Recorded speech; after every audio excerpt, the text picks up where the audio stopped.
At exactly 12:03 a.m. on May 2, 1988, the back parking lot of Willow Creek Hall went dark. Security logs would later confirm it wasn't a scheduled blackout, it wasn't a power surge, it wasn't an accident.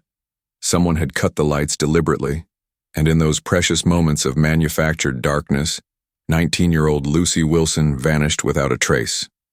Welcome to Hidden County, Alabama, population 4,732, where everyone knows your name, your business, and your secrets. Or so they thought. For 41 years, this tight-knit community believed they knew exactly who to blame for what happened after the annual spring prom when Lucy stepped outside for air and never returned. They were wrong. If you're fascinated by decades-old mysteries finally seeing the light of truth, hit subscribe right now and turn on notifications. Our channel reveals the cases that authorities never thought would be solved, until they were. 3 innocent men would carry the weight of suspicion for over 4 decades. A family would spend 15,000 days waiting for answers that seemed forever out of reach. And the real culprit? He walked among them, punching his time card, collecting his paycheck, and taking his terrible secret to the grave. This isn't just a story about a murder. It's about how a single strand of hair, overlooked, almost forgotten, finally revealed the truth that rewrote history for an entire generation. This is the case that divided Hidden County, until DNA evidence finally united them in shock. Lucy Wilson wasn't just another face in the yearbook. In Hidden County, she was the girl whose laughter could fill a room, whose kindness extended to everyone regardless of social standing. Born to Robert and Margaret Wilson on August 12, 1968, Lucy was their second child with an older brother, James, who adored his little sister from day one. The Wilsons were well respected in Hidden County. Robert worked as a mechanical engineer at the local manufacturing plant, while Margaret taught English at Hidden County High School. They weren't wealthy, but they provided a stable, loving home where education and compassion were prized above all else. Lucy inherited her father's analytical mind and her mother's love of literature. By her senior year, she had maintained a perfect 4.0 GPA while serving as editor of the school newspaper and vice president of the debate team. Her bedroom walls featured a carefully arranged collage of college acceptance letters, Auburn University, University of Alabama, and her dream school, Northwestern University, where she'd been offered a partial journalism scholarship. Lucy had this way of making you feel heard, recalls Donna Matthews, her best friend since 3rd grade. She wasn't interested in the superficial stuff most teenagers cared about. When she asked how you were doing, she genuinely wanted to know. Her journalism teacher, Mr. Harold Bennett, remembers Lucy as the most promising writer I'd encountered in 20 years of teaching. The article she wrote about elderly veterans in Hidden County had won a statewide competition and was published in the Birmingham News, a source of immense pride for the entire town. Lucy's father had taught her to change a tire and check her oil when she turned 16, the same day he surprised her with a light blue 1983 Pontiac Sunbird, a car she meticulously maintained and lovingly called Bluebell. That car would later become evidence item number 1 in a 4-decade investigation. Despite her academic focus, Lucy wasn't all seriousness.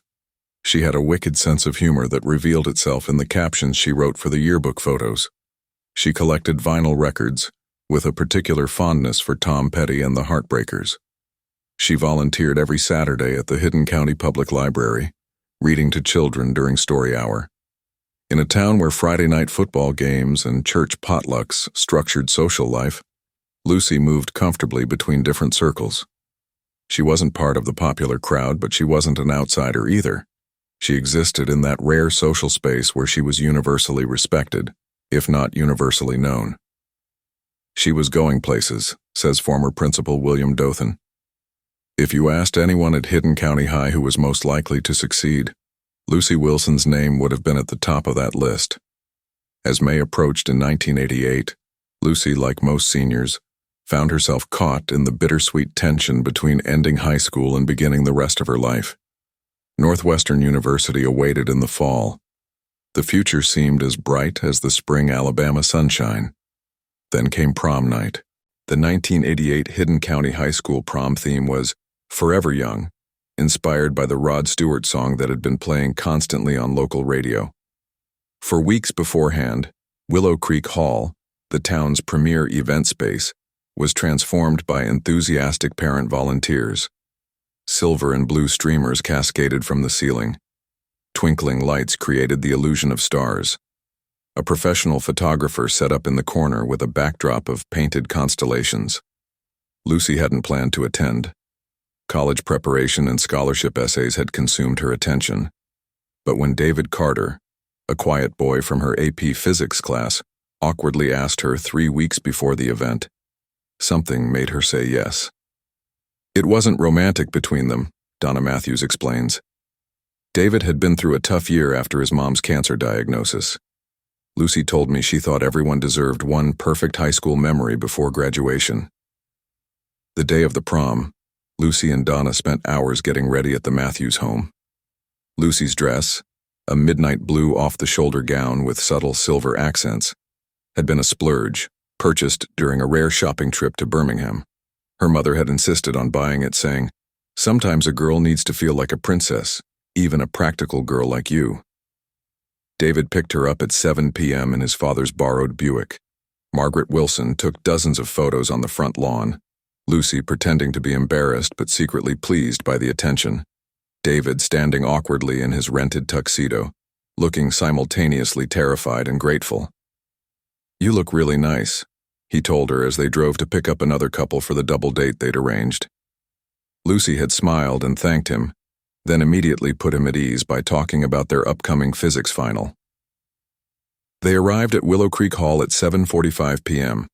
The building, a converted plantation home dating back to 1857, stood on the edge of town surrounded by ancient oak trees draped with Spanish moss. Its grand ballroom had hosted generations of Hidden County celebrations. The parking lot behind the hall was already filling with cars, as excited teenagers in formal wear streamed through the front entrance. Security for the event was minimal, typical for small-town Alabama in the late 1980s. 2 parent chaperones stood at the entrance checking tickets. The school had hired 1 security guard to patrol the grounds and parking lot, primarily to prevent drinking or other inappropriate behavior. No one paid much attention to Henry Hank Monroe as he made his rounds that evening. Lucy and David joined their friends at a table near the dance floor. According to multiple witnesses, Lucy seemed to be enjoying herself. She danced several times, both with David and in groups with her friends. She took her turn in the photography corner, first with David, then in a series of poses with her girlfriends. At 10:30 p.m., she helped comfort a sophomore girl who had argued with her date in the restroom. At 11:15 p.m., she was seen getting punched from the refreshment table while laughing at something Donna had whispered in her ear. Everything was normal, remembers Jason Whitaker, another senior who had known Lucy since elementary school. "If you had told me that was the last night anyone would see her, I would have said you were crazy. There were no warning signs, no strange people hanging around her. It was just a regular prom night." Until it wasn't. At approximately 11:55 p.m., Lucy mentioned to Donna that she needed some air. The ballroom had grown hot from dancing teenagers and inadequate air conditioning. According to Donna's statement to police, Lucy said she might also check on her car, as she'd left her cardigan in the trunk and the temperature had dropped after sunset. "I offered to go with her," Donna told investigators. "But she said she'd be right back, that I should save her seat. That's the last thing she ever said to me." 3 other students reported seeing Lucy walk toward the back exit of Willow Creek Hall. Mitchell Turner, who had stepped outside to smoke a cigarette against school rules, recalled seeing her descend the back steps at approximately midnight. "She looked like she was in a hurry but not scared or anything," Mitchell stated. "She nodded at me as she passed. I figured she was heading to her car." The back parking lot was poorly lit, with only 3 overhead lights illuminating the area where approximately 60 cars were parked. Lucy's light blue Pontiac was in the 3rd row, about 40 yards from the building. At 12:03 a.m., the parking lot went dark. By the time the lights came back on 17 minutes later, restored by the security guard who claimed he'd found a circuit breaker tripped, Lucy Wilson had vanished. Her purse was found the next morning, hidden beneath a rhododendron bush near where her car had been parked. Inside was her lipstick, her house key, and $43 in cash. Her car keys were missing. Drop a comment below. Where were you in 1988? Were you even born yet? Let us know as we continue unraveling this haunting Alabama mystery that took over 4 decades to solve. By 12:45 a.m., David Carter had already approached 3 chaperones reporting that Lucy had gone outside and never returned. Initially, no one was particularly concerned. Teenagers often snuck away during school functions, and many assumed Lucy had simply left with other friends. But David insisted something was wrong. She wouldn't just leave, he told them. That's not who she is. At 1:30 a.m., as the prom was ending and students streamed into the parking lot, Lucy's absence became impossible to ignore. Her blue Pontiac remained in its spot, a solitary island in the emptying lot. David and several other students formed impromptu search parties, checking the bathrooms, the coat closet, even the basement storage areas of Willow Creek Hall. Officer Thomas Brewer was the first law enforcement official to arrive, responding to a call from Margaret Wilson when Lucy hadn't returned home by 2:15 a.m. What he found puzzled him immediately. Lucy's car was locked, with no signs of forced entry or struggle around the vehicle. A sweep of the immediate area with flashlights revealed nothing except Lucy's purse, partially hidden beneath landscaping near the parking lot. It was like she'd vanished into thin air, Brewer would later testify. No footprints in the soft ground around the bushes, no drag marks, nothing that indicated what might have happened to her. By sunrise, the search had expanded to include a dozen officers, volunteer firefighters, and nearly 100 community members. They combed through the wooded areas surrounding Willow Creek Hall, checked drainage ditches along nearby roads, and searched abandoned buildings within a 5-mile radius. The crime scene unit from the county sheriff's department arrived at 7:30 a.m. Their examination of Lucy's car yielded frustratingly little. No fingerprints except those belonging to Lucy and her family members. No signs of blood or struggle. Not even a misplaced item that might suggest what had happened. The only thing missing were her car keys, which were never recovered. It was Detective Samuel Morgan, a 20-year veteran of the force who noticed the brown hair clinging to the metal handrail of the back steps, the same steps witnesses had seen Lucy descend around midnight. The hair was carefully collected, sealed in an evidence bag, and sent to the state forensics lab. In 1988, however, DNA testing was in its infancy, prohibitively expensive, and rarely used in cases without a suspect for comparison. The hair would sit in an evidence locker for 35 years before technology and circumstances converged to reveal its secrets. As days passed without any sign of Lucy, Hidden County transformed from a close-knit community to a place consumed by fear and suspicion. Parents no longer allowed their children to play unsupervised. Doors that had remained unlocked for generations now sported new deadbolts. The local hardware store sold out of security devices within a week. It changed everything, recalls former Mayor Harold Jenkins. Suddenly people were looking at their neighbors differently. The trust that had defined our town was gone. By the end of the first week, 3 men had fallen under suspicion, each for different reasons, and each would bear the burden of unproven accusations for decades to come. The first was Mitchell Turner, the student who had seen Lucy outside while smoking. His story about the timing seemed inconsistent in follow-up interviews, with discrepancies about exactly when he had gone back inside. At 19, Mitchell had a minor juvenile record for vandalism and had been in several fights at school. These relatively minor infractions suddenly seemed sinister when viewed through the lens of Lucy's disappearance. People I'd known my whole life wouldn't look me in the eye anymore, Mitchell told the Hidden County Gazette in a 2010 interview. My mom got anonymous calls saying I should be locked up. I lost job opportunities. Relationships ended before they began. All because I was in the wrong place at the wrong time. The second suspect was William Billy Larson, a 34-year-old mechanic who had serviced Lucy's Pontiac twice in the months before her disappearance. An anonymous tip to police claimed Larson had made inappropriate comments about female customers. A search of his home and garage revealed nothing suspicious, but the damage to his reputation was immediate and devastating. Billy's auto shop went from being the busiest garage in town to nearly empty within a month, says retired Officer James Kelly. People wouldn't take their cars there anymore. His wife was ostracized at church. His kids got bullied at school, all based on a rumor that was never substantiated. The third and most publicly vilified suspect was Peter Davidson, one of the parent chaperones at the prom. Davidson, a respected local banker and father of two, had been seen speaking with Lucy earlier in the evening.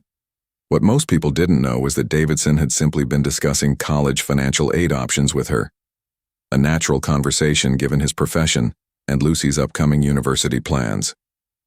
When investigators discovered Davidson had left the prom for approximately 30 minutes to get additional ice for the punch bowl, according to his statement, suspicion fell heavily on him.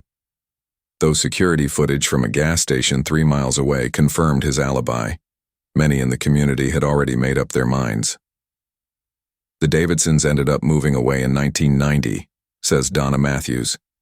Mrs. Davidson couldn't handle the whispers anymore. Their son was in middle school and coming home with bloody noses from defending his dad's name. As months passed with no new leads, Hidden County fractured along lines of suspicion. Those who believed Mitchell Turner was responsible stopped patronizing his parents' farm stand. Families who supported the Davidsons found themselves excluded from social gatherings. The congregation of First Baptist Church split when the pastor called for compassion toward all the accused men, prompting outrage from those who wanted justice for Lucy. Meanwhile, the Wilson family suffered in ways both public and private. Robert Wilson took a leave of absence from his job, spending days driving rural roads looking for any sign of his daughter. Margaret Wilson stopped teaching, unable to face classrooms that reminded her of Lucy. Their son James dropped out of college to return home, his own future derailed by tragedy. The official search for Lucy Wilson was scaled back after 3 months. The case remained open, but active investigation dwindled as leads dried up and resources were reallocated to other crimes. No one was looking at Henry "Hank" Monroe, the night security guard who had dutifully reported finding and resetting the tripped circuit breaker at 12:20 a.m. No one questioned why the man responsible for security hadn't seen or heard anything unusual during those crucial 17 minutes of darkness. No one suspected the quiet man who continued working at Willow Creek Hall for another 15 years, who attended Lucy Wilson's memorial service 1 year after her disappearance, who once even donated $50 to the reward fund for information about her case. The perfect suspect is often the one hiding in plain sight. As 1988 faded into 1989, the intense spotlight on Lucy Wilson's disappearance dimmed from blinding to merely persistent. The Wilson family marked their first Christmas without Lucy by leaving her presents wrapped beneath the tree until February, unable to accept she wouldn't return to open them. Margaret Wilson kept Lucy's bedroom exactly as she'd left it that May evening. Northwestern University acceptance letter still pinned to the bulletin board, half-finished journalism assignment still on the desk. By the 5-year mark in 1993, the official case file had grown to contain 247 interviews, 122 potential leads, and 0 answers. Detective Morgan, who'd first noticed that crucial brown hair, refused to let the case grow cold despite mounting pressure to focus on more solvable crimes. "I made a promise to Robert Wilson," Morgan told colleagues. "I told him I wouldn't stop until we found out what happened to his daughter. That's a promise I intend to keep."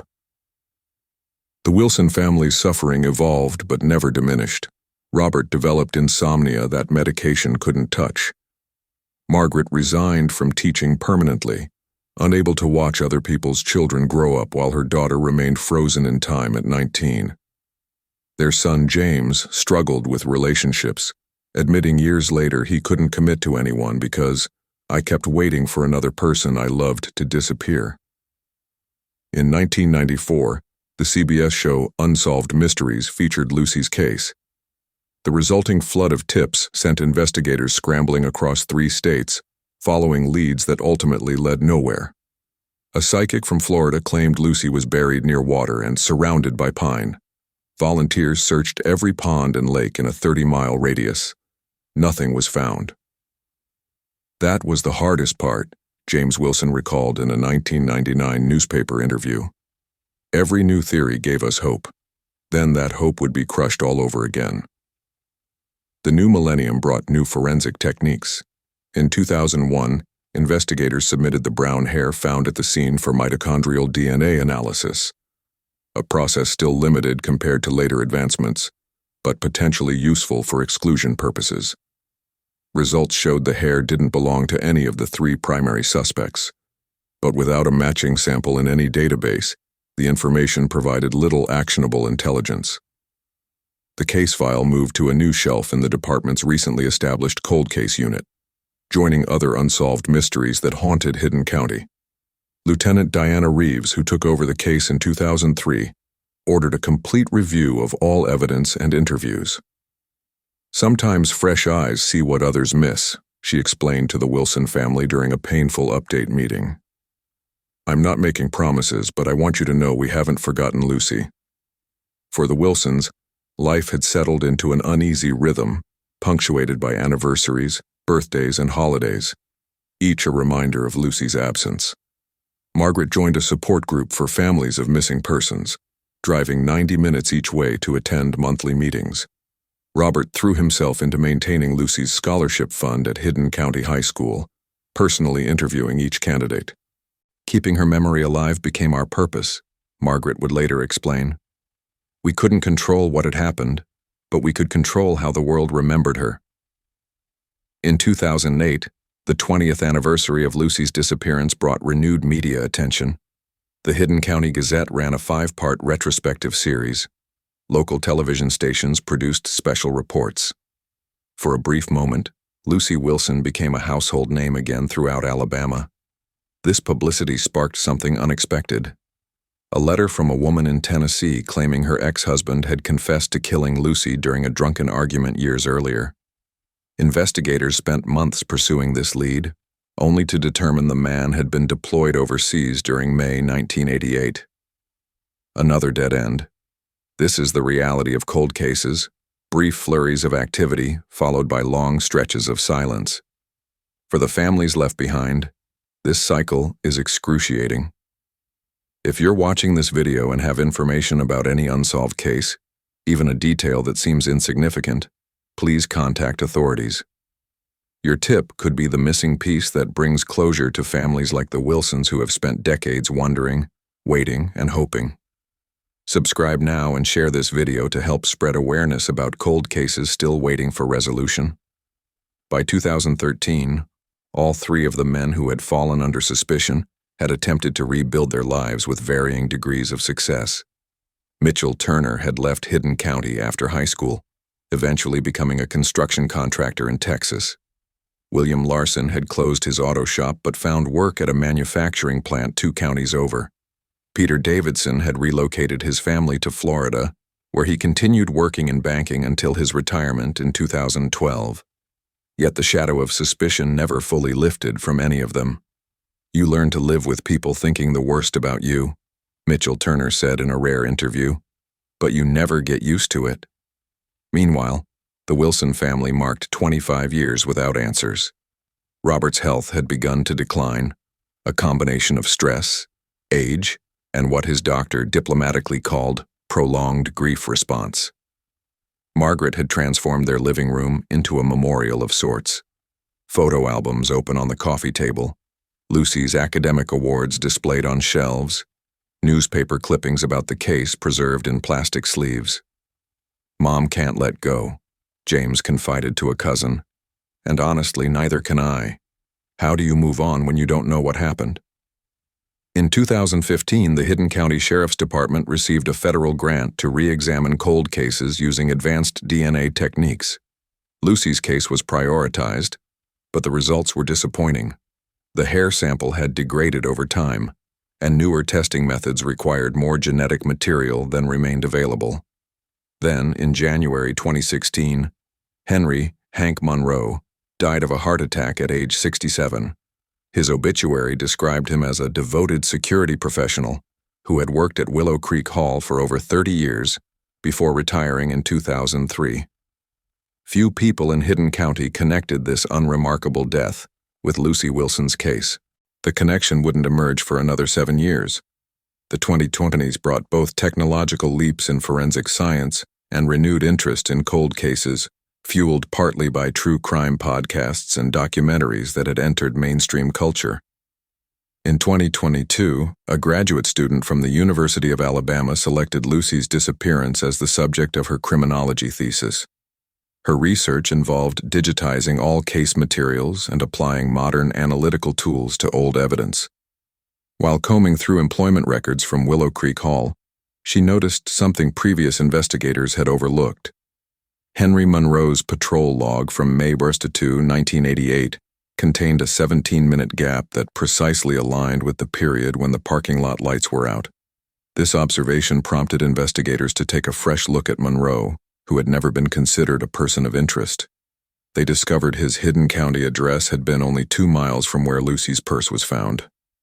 More significantly, they learned Monroe's brother owned property with an old well that had been filled in during the summer of 1988. What really gave us pause was learning Monroe had volunteered to help search for Lucy, explains Detective Carlos Ramirez, who inherited the case in 2021. He even donated to the reward fund. Those behaviors are sometimes associated with perpetrators inserting themselves into investigations. With these new suspicions, investigators made a crucial decision.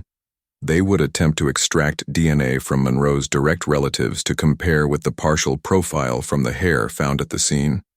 After delicate negotiations with Monroe's estranged son, a DNA sample was obtained. The comparison results arrived in February 2023, confirming what 41 years of investigation had failed to uncover. The hair found on the handrail belonged to Henry Monroe. What time is it where you're watching from right now? Drop it in the comments below. Maybe you're watching at midnight, the same time Lucy Wilson stepped outside Willow Creek Hall and encountered a predator hiding behind a uniform. A predator who manipulated the darkness to hide his actions. For the Wilson family, time had long since lost its normal meaning. Their clock stopped at midnight on May 2nd in 1988, even as the calendar forced them through 41 cycles of seasons. Robert Wilson, now 82 and in assisted living, had given up hope of answers before his death. Margaret, 78, had continued her daily ritual of calling the detective assigned to Lucy's case every Monday morning, refusing to let her daughter become just another file on a shelf. When Detective Ramirez arrived at Margaret's door in February 2023, James by her side, she knew before he spoke. "You found her, didn't you?" she asked. The investigation was about to enter its final chapter, revealing truths that would rewrite decades of assumptions and finally bring Lucy Wilson home. To understand how a single strand of hair finally solved Lucy Wilson's case after 4 decades, we need to appreciate the remarkable evolution of forensic DNA technology, a scientific revolution that transformed a forgotten piece of evidence into the key that unlocked the truth. In 1988, when Lucy disappeared, DNA analysis in criminal investigations was in its infancy. The first use of DNA profiling in a criminal case had occurred just 2 years earlier in England. The FBI had only begun developing its DNA program in 1987. The technology required substantial amounts of biological material, blood, semen, or large hair samples with intact roots, and could only produce relatively simple patterns for comparison. Back then, we needed a sample about the size of a quarter to get usable results, explains Dr. Elaine Winters, former director of the Alabama State Forensics Laboratory. Today, we can work with samples invisible to the naked eye. When investigators first collected that single brown hair from the metal handrail at Willow Creek Hall, they preserved it according to protocols of the time, sealed in a paper evidence envelope, labeled, and stored in a temperature-controlled evidence room.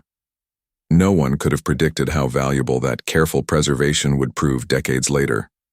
The first attempt to analyze the hair came in 1989, but traditional microscopic comparison could only determine it was from a Caucasian male with slight graying, details that applied to thousands of men in the region. The hair lacked a follicle, making it unsuitable for the limited DNA testing available at that time. Through the 1990s, PCR, polymerase chain reaction technology, began revolutionizing DNA analysis, by allowing scientists to make copies of DNA from smaller samples. In 1997, mitochondrial DNA testing, which examines DNA outside the cell nucleus, became available for criminal cases. Unlike nuclear DNA, mitochondrial DNA remains relatively intact in hair shafts even without roots. In 2001, when Lucy's case was first re-examined using newer technology, mitochondrial DNA was successfully extracted from the hair. This provided enough information to exclude the three main suspects, but without a matching sample for comparison, the breakthrough remained partial. The profile was entered into CODIS, Combined DNA Index System, but no matches emerged. DNA technology is only as good as the databases we have to compare against, says forensic scientist Dr. Marcus Thompson. You can have the perfect DNA profile, but without something to match it to, you're still at a dead end. The next major leap came with the advent of SNP, single nucleotide polymorphism analysis, and massively parallel sequencing, techniques that allow scientists to examine millions of genetic markers simultaneously. By 2015, forensic laboratories could extract usable DNA profiles from samples that would have been considered hopeless just a decade earlier. When Lucy's case received federal funding for cold case review in 2015, technicians attempted to apply these new methods to the hair sample. Unfortunately, decades of storage, previous testing, and natural degradation had taken their toll. The remaining genetic material was insufficient for the full battery of modern tests. That's the heartbreaking reality of cold cases, explains Detective Carlos Ramirez. Sometimes the evidence doesn't survive long enough for technology to catch up. The case might have remained unsolved if not for two coinciding developments: the criminology graduate student's discovery of discrepancies in Henry Monroe's work records, and the emergence of forensic genetic genealogy as an investigative technique. Forensic genetic genealogy, the same method that identified the Golden State Killer in 2018, works by comparing DNA evidence to public genealogical databases, identifying distant relatives, and building family trees to narrow down potential suspects. This approach doesn't require a direct match in criminal databases. It can identify suspects through their biological relatives who voluntarily submitted DNA to ancestry services. In early 2022, after Monroe became a person of interest, investigators faced a significant hurdle. Monroe had died in 2016, and no direct DNA sample from him existed in any database. Traditional exhumation was considered but deemed potentially fruitless, given decomposition rates in Alabama's climate. Instead, investigators pursued two parallel paths: attempting to extract more usable DNA from the original hair sample using the latest techniques, and seeking DNA samples from Monroe's living relatives. The technical process involved in these final steps showcases the remarkable precision of modern forensic science. At the FBI's Quantico laboratory, scientists employed a technique called whole genome amplification to make copies of the fragmentary DNA still present in the hair sample. This was followed by targeted sequencing of specific genetic markers that remain relatively stable even in degraded samples. We're essentially reconstructing a puzzle with most of the pieces missing, explains FBI forensic specialist Dr. Rachel Novak. We focus on the areas of DNA most likely to survive degradation and use sophisticated algorithms to fill in the gaps. Meanwhile, after careful legal preparation, investigators obtained a DNA sample from Monroe's son through a voluntary cheek swab. The comparison required specialized analysis, as they weren't comparing two complete DNA profiles, but rather determining if the partial profile from the hair was consistent with being related to Monroe's son. On February 12, 2023, the results confirmed with 99.97% certainty that the hair found at the scene belonged to Henry Hank Monroe. When I received that email, I had to read it 3 times, recalls Detective Ramirez. After 41 years, we finally had our answer. The security guard who reported finding the tripped circuit breaker was the same man who had cut the power in the first place. The man who had volunteered to help search for Lucy was the one who knew exactly where to look, because he was responsible for her disappearance. Further investigation revealed Monroe had a sealed juvenile record from another state involving assault of a teenage girl when he was 17. The record had been expunged and wasn't uncovered during his employment screening at Willow Creek Hall. Former co-workers, when re-interviewed, recalled Monroe's particular interest in the high school events he provided security for, especially proms and homecomings. He always volunteered for those shifts, stated a former maintenance supervisor. We thought he liked the extra pay. None of us suspected anything sinister. This case demonstrates the remarkable persistence of DNA evidence. A single hair, properly preserved, retained enough genetic information to speak for a victim who had been silenced for over 4 decades. It also illustrates how advances in scientific technology can eventually catch up to crimes committed long ago. For the 3 men who lived under the shadow of suspicion for 4 decades, the scientific breakthrough provided long overdue vindication. For the Wilson family, it offered answers they had almost stopped hoping for. And for the community of Hidden County, it forced a collective reckoning with how easily they had accepted the wrong narrative. If this story of scientific perseverance bringing justice after 4 long decades has impacted you, please share this video now. Someone in your network might be connected to one of the thousands of unsolved cold cases across America.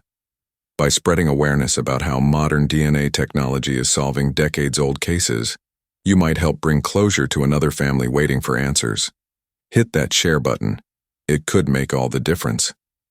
The DNA match was irrefutable, but it only confirmed who was responsible, not what exactly had happened that night in May 1988. To reconstruct those events, investigators would need to dive deep into Monroe's life, examining forgotten records and connecting dots that had been overlooked for 4 decades. Henry Hank Monroe was the kind of man who could work security at the same venue for 30 years without anyone remembering his face. At 39 years old when Lucy disappeared, he was neither young enough to stand out nor old enough to draw attention. Average height, average build, with thinning brown hair and a nondescript face that witnesses would later struggle to recall even after regular interactions. He was just there, remembers Willow Creek Hall's former event coordinator Martha Sullivan. Always on time, always in uniform, always saying yes ma'am and no ma'am. The kind of employee you never worry about. Born in Tennessee in 1949, Monroe's early life reveals troubling patterns that went undetected during his employment screening. After his parents' divorce when he was 12, he bounced between relatives' homes across 3 states. School records show frequent absences and disciplinary issues. At 17, he was arrested after attacking a 16-year-old girl who rejected his advances at a movie theater. The case was adjudicated in juvenile court, the records sealed, and later expunged through a program for first-time offenders. Monroe moved to Alabama in 1979, his history effectively erased. He was hired at Willow Creek Hall in 1983 after a cursory background check that revealed only employment at similar venues in Georgia and Tennessee. References described him as reliable and keeps to himself, qualities that seemed positive to employers but would later take on darker implications. His routine at Willow Creek Hall followed a predictable pattern. He worked the evening shift from 6 p.m. to 2 a.m., responsible for perimeter security during events and general building surveillance after hours. His duties included hourly exterior patrols, monitoring entrances, checking electrical systems, and documenting any unusual occurrences. The job gave him perfect cover, explains criminal psychologist Dr. Vanessa Rodriguez. He had legitimate reasons to observe young women, access to building systems, and knowledge of blind spots in security. Most importantly, he had authority, the uniform that made people trust him implicitly. Monroe's patrol logs, preserved in Willow Creek Hall's administrative archives, reveal a methodical approach to documentation, except for that critical 17-minute gap on May 2, 1988. His entry at 11:45 p.m. noted, "Routine exterior patrol, all secure." The next entry, at 12:20 a.m., reported, "Power outage in backlot, circuit breaker reset."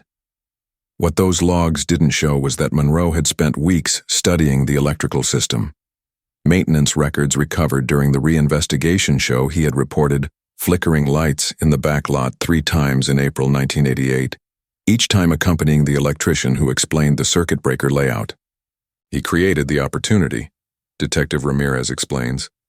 He knew exactly how to cut power to the parking lot without affecting the main building.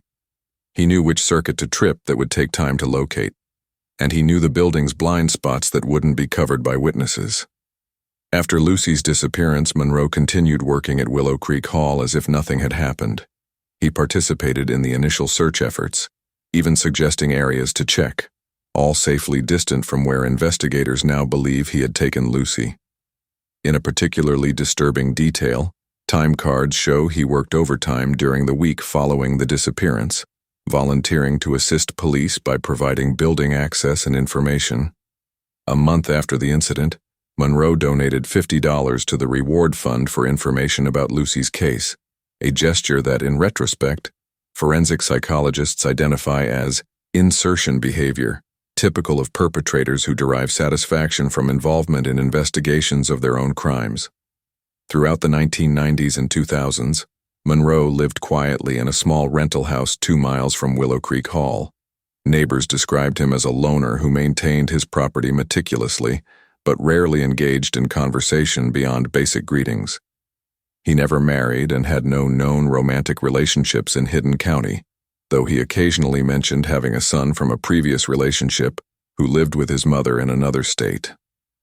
Monroe retired from Willow Creek Hall in 2003 at age 54, citing back problems.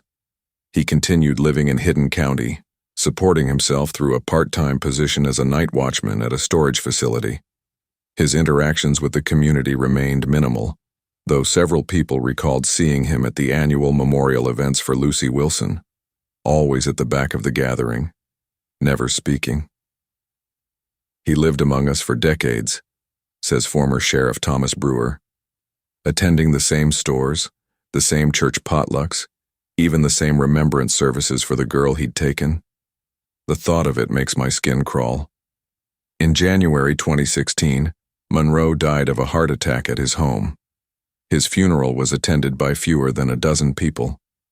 The local newspaper ran a 3-paragraph obituary that mentioned his long service at Willow Creek Hall and his interest in model trains.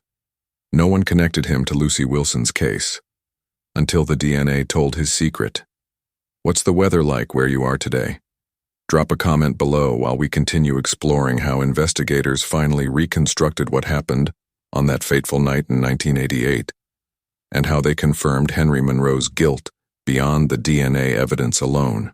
After confirming Henry Monroe's DNA matched the hair found at the crime scene, investigators faced a new challenge: reconstructing exactly what happened on May 2, 1988. Detective Ramirez assembled a specialized cold case team, including forensic analysts, behavioral specialists, and retired officers who had worked the original case. We had the who after 41 years, Ramirez explains. Now we needed the how and why to complete the picture and provide the Wilson family with as many answers as possible.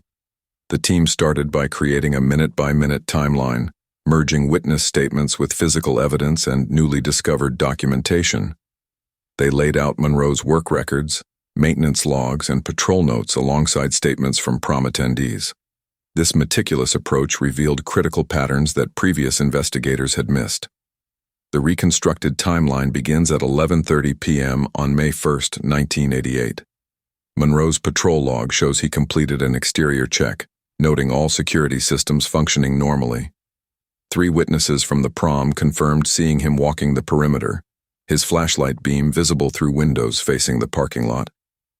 At approximately 11:40 p.m., Monroe signed out a maintenance key from the security office, ostensibly to check an exterior door that had been reported as sticking. This detail, buried in a logbook and never previously connected to the case, proved crucial. The maintenance key provided access to the electrical room and circuit breaker panels.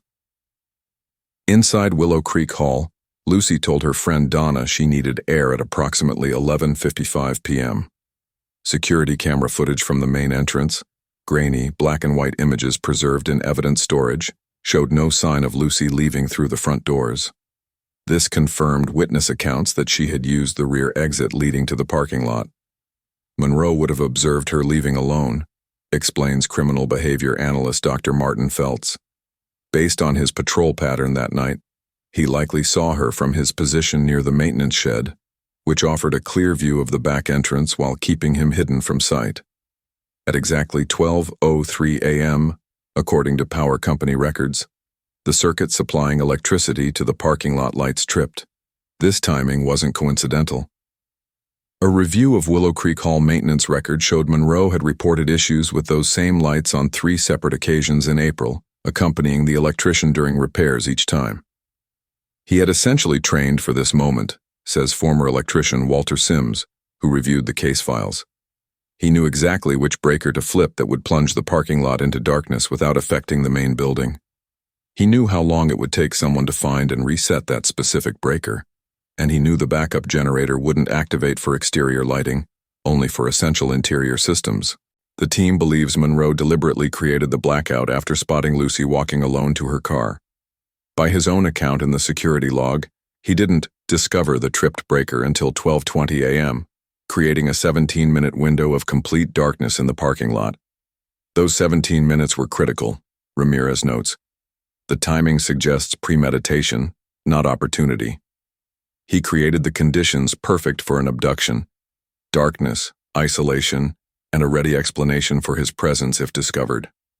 Investigators theorize that Monroe approached Lucy in an official capacity during the blackout, likely offering assistance in the darkness. As a security guard in uniform, he represented authority and safety, particularly to a young woman suddenly finding herself in a dark parking lot. We believe he used his position to gain her trust momentarily, says Dr. Feltz.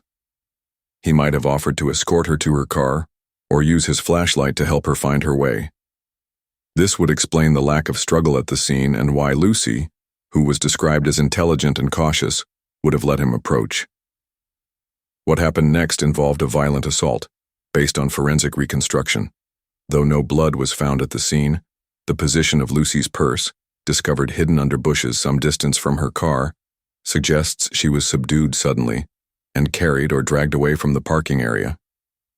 The most significant breakthrough in reconstructing the crime came in March 2023, when investigators focused on property records connected to Monroe's family. His brother, Gerald Monroe, owned 5 acres of undeveloped land approximately 12 miles from Willow Creek Hall. Records showed that in June 1988, just weeks after Lucy's disappearance, Henry Monroe had helped his brother fill in an old well on the property, supposedly because it posed a safety hazard. That detail jumped out immediately, says Ramirez. The timing, so soon after the disappearance, combined with Monroe's involvement in what was essentially destroying a potential hiding place. We knew we had to investigate that location.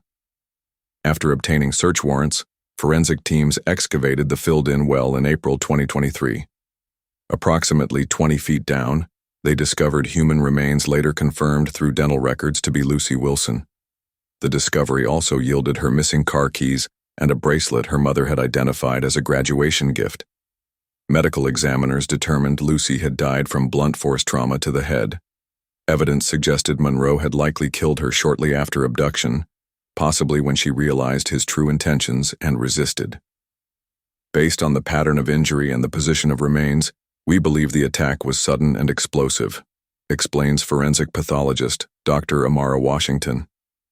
The nature of the injuries indicates an assailant with significant upper body strength, consistent with Monroe's physical build.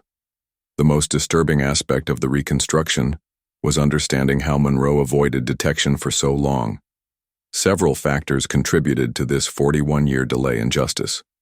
First, Monroe exploited his position perfectly.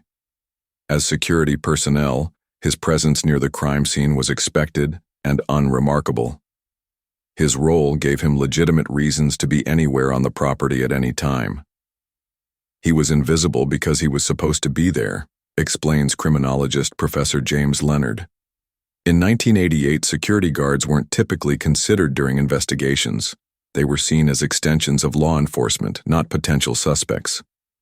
Second, Monroe inserted himself into the investigation in subtle ways that deflected suspicion. He provided information to searchers, suggested areas to check, always away from where he had taken Lucy, and demonstrated appropriate concern without overacting. He controlled the narrative from within, says Ramirez, By voluntarily participating in searches and offering helpful information, he positioned himself as part of the solution, not the problem.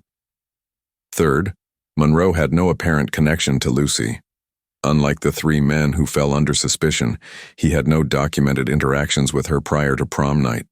He wasn't a teacher with access to her records, a mechanic who had serviced her car, or a peer who might have harbored resentment. This absence of connection made him virtually invisible to investigators focused on those with established relationships to the victim. The original investigation followed standard protocol for the time, explains retired Detective Morgan.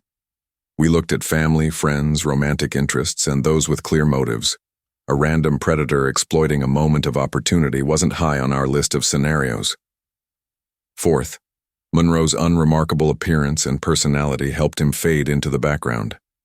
Multiple witnesses from the prom couldn't recall seeing him despite his presence throughout the evening. Even when directly questioned in the days following Lucy's disappearance, witnesses described him as just the security guy, without offering distinguishing details. Some predators succeed precisely because they're forgettable, Dr. Feltz notes. Monroe cultivated an appearance and demeanor designed not to register in people's memories. Perhaps most significantly, Monroe benefited from the technological limitations of the era. In 1988, DNA testing was in its infancy and prohibitively expensive. Security cameras were few, with poor resolution and limited coverage. Cell phones didn't exist to track movements or communications. Credit card transactions and digital footprints couldn't place suspects at specific locations with timestamp precision. The physical evidence that ultimately revealed the truth extended beyond the DNA match. Once Monroe became the focus, investigators re-examined every piece of evidence through this new lens. The timing of the power outage perfectly aligned with Lucy's appearance in the parking lot and Monroe's unaccounted time. Monroe's vehicle maintenance records, showing he had replaced the trunk carpet in his 1982 Ford Crown Victoria in May 1988, an unexpected expense for a man known for frugality. A review of Monroe's work attendance records, which revealed he had taken 3 unplanned vacation days immediately following Lucy's disappearance, the only spontaneous time off in his personnel file for that entire year. Statements from Monroe's former landlord, who recalled him burning items in a backyard barrel shortly after the prom. Unusual behavior for a man who typically used the county landfill. Most damning was evidence recovered from the well site. Fibers consistent with the uniform Monroe wore in 1988, preserved in the soil surrounding Lucy's remains. When we compiled all these elements, the picture became unmistakable, says Ramirez. Monroe had methodically planned the abduction, exploiting his knowledge of Willow Creek Hall's systems and his position of authority. He created the perfect conditions for his crime, then used his role to monitor and even influence the subsequent investigation. The final piece of the reconstruction came from Monroe's own writings. After his death in 2016, his son had placed most of his father's belongings in storage. When contacted by investigators in 2023, he granted permission to search these items. Among old tax documents and family photos, detectives discovered a locked metal box containing news clippings about Lucy's disappearance spanning 4 decades, from the initial reports to anniversary stories as recently as 2015. More disturbing were handwritten notes on some articles, correcting details or mocking investigators' theories. On a 2008 retrospective piece speculating that Lucy had been taken across state lines, Monroe had scrawled, "Never left the county, right under your noses all along." These weren't trophies in the traditional sense, explains Dr. Rodriguez. They were validations of his ability to outsmart everyone. Each passing year without being caught reinforced his sense of superiority. The reconstruction revealed something profoundly unsettling. For 41 years, as 3 innocent men endured suspicion and a family suffered without answers, Henry Monroe lived contentedly in Hidden County. He watched the same television reports, read the same newspaper articles, and even attended the same memorial services as everyone else affected by his crime. Justice arrived 4 decades late, and 7 years after Monroe's natural death, a reality the Wilson family continues to struggle with. But the truth, however delayed, has finally rewritten the history of what happened on that May night when the lights went out at Willow Creek Hall. On April 17, 2023, the Hidden County Sheriff's Department held a press conference to officially announce what DNA evidence had confirmed. Henry "Hank" Monroe was responsible for Lucy Wilson's disappearance and death. After 41 years, the case was formally closed. For Mitchell Turner, William Larson, and Peter Davidson, the three men who had lived under clouds of suspicion for 4 decades, the announcement brought vindication tinged with bitterness. "They called to tell me before the press conference," says Turner, now 54 and living in Houston. "I sat down on my kitchen floor and cried. For 41 years, people looked at me like I was capable of something monstrous. Now they know I wasn't. But who gives me back those 41 years?" William Larson attended the press conference, standing silently at the back of the room as Sheriff Andrea Martinez publicly apologized to all three men. His auto repair business had failed in 1990 due to community suspicion. His marriage had ended under the strain. His children had grown up watching their father treated as a pariah. "An apology is just words," Larson told reporters afterward. "But I guess words are better than nothing," which is what we had before. Peter Davidson, watching the broadcast from his Florida home, issued a brief statement through his attorney. "Truth arrives too late to heal all wounds, but we are grateful it arrived at all." For Margaret Wilson, now 78, the resolution brought answers but not peace. The recovery of Lucy's remains allowed for a proper burial. A small private ceremony held 41 years and 1 month after Lucy disappeared. "I always said I just wanted to know," Margaret explained in her only public statement. "Now I know, and I find myself wishing I didn't. The truth is harder than the wondering was." James Wilson, Lucy's brother, established a foundation in his sister's name dedicated to funding advanced DNA testing for cold cases. "We had to wait for science to catch up to the evidence," he explains. "Other families shouldn't have to wait so long." Robert Wilson, who had moved to assisted living in 2019, was able to attend Lucy's funeral before passing away peacefully 3 weeks later.